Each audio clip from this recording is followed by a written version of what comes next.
6 ஆண்டுகளா தேர்தல்ல போட்டியிடாத மற்றும் கட்சி அலுவலகம் இல்லாம லெட்டர் பேட் மட்டும் அடிப்படையா வச்சு இயங்கிய 474 அரசியல் கட்சிகளை நீக்கி தேர்தல் ஆணையம் அதிரடியா உத்தரவிட்டிருக்கு. கடந்த 2019வது வருஷம் முதல்ல தொடர்ந்து 6 ஆண்டுகளுக்குள்ள ஏதாவது ஒரு தேர்தலையாவது போட்டியிட்டு இருக்கணும் அப்படின்னு அத்தியாவசிய நிபந்தனையை நிறைவேற்ற தவறிய பதிவு செய்யப்பட்ட அங்கீகரிக்கப்படாத அரசியல் கட்சிகளை அடையாளம் கண்டு பட்டியலில் இருந்து தேர்தல் ஆணையம் நீக்கி வருது அப்படின்னு சொல்லியிருக்காங்க.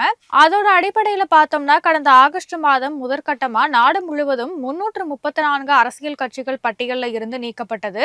இரண்டாம் கட்டமா தற்போது 4 ஆண்டுகள் தேர்தலில் போட்டியிடாத 474 அரசியல் கட்சிகளை நீக்கியது. மொத்தம் சேர்த்து 808 கட்சிகள் நீக்கப்பட்டிருக்கு. தமிழகத்துல செயல்பட்ட 42 டுபாகூர் கட்சிகளுடைய பதிவுகள் ரத்து செய்யப்பட்டிருக்கு. மூன்றாம் கட்டமாக 359 அரசியல் கட்சிகளை நீக்க தேர்தல் ஆணையம் முடிவு செய்திருக்கு. இதற்கான அறிவிப்பு விரைவிலேயே வெளியாகும்னு எதிர்பார்க்கப்படுது.